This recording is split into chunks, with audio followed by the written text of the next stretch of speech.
Mr. Miner. Good morning, Mayor, Commissioners, City Manager. Thank you for having me. My name is Stephen Miner. I'm at 4101 Pine Tree Drive, and as a candidate for Commissioner of Miami Beach in this November's election, I do get to speak to a lot of residents, as I know you do as well. And I guess there's two issues that I'm hearing a lot, and I just wanted to share them with you. One of them is safety and security. Probably no surprise there that that's always on people's minds. But I am hearing that a lot. Probably the number one issue that I do hear from residents, especially in certain neighborhoods, not all neighborhoods, but especially in certain neighborhoods at night where there's lighting maybe is less than optimal, which I know is one of the issues that the Commission is addressing as well. But people do feel it. They do feel afraid to walk out at night. So I just wanted to raise that issue. So last night I was at the Collins Park Neighborhood Association meeting, and the new Chief Clements and Chief Deputy Jones spoke, and they addressed a couple of those issues, and I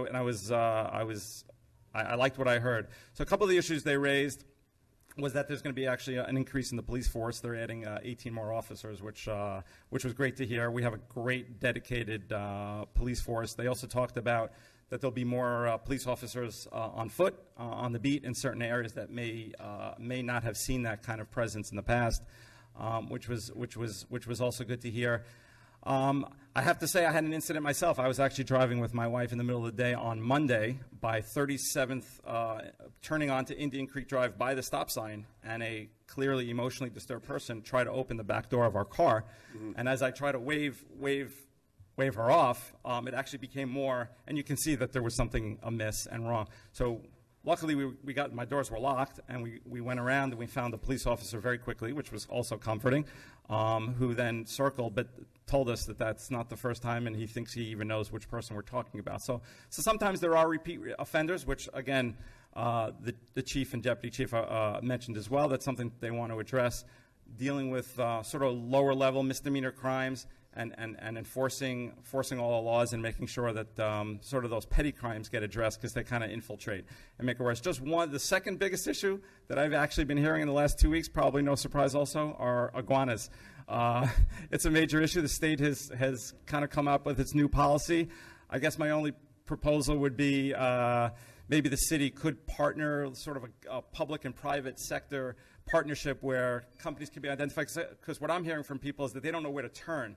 Well, the state has said you can kill the iguanas, right, but they haven't told you how or why or where or what to do with them. Exactly. And, I can tell you, thank you, Mr. Miner, for that. Jimmy and I have been talking quite a bit about the iguanas, and as has his Chief of Staff, Marcia, who's been a lot of the animal control functions of your office. And I think you're going to try to figure out if we can give some guidance and perhaps some vendors or something to... Yeah, I directed Parks probably a week or so ago to reach out to various vendors and try to get some estimates about iguanas in our public parks, in our public spaces. Sure. And individual property owners. We might put together a list of all the possible vendors that property owners on their private properties could look at as well.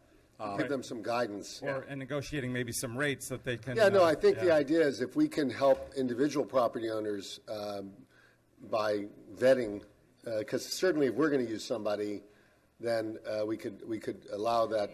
It would sort of help residents, Mr. Simon points out, to avail themselves of the same vendor. So we're interested in the iguana. When it first came out, it was sort of an interesting issue, but now it's become a real one.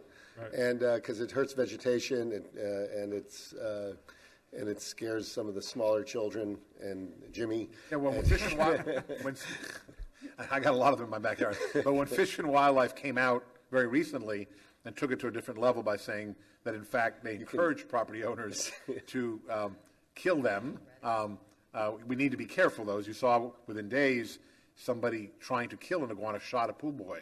And so we have to be very careful in how we approach this issue. That's why it's probably best to work with professionals and whatnot. And we want to tell people, because frankly, if they start killing iguanas and dumping them somewhere, it may not be a good alternative either. And I haven't heard yet from the folks who care about the iguanas, but I'm certain they're going to be here as well. And that's all important for us to receive. So thank you for bringing that up, Steve. Thank you for your time.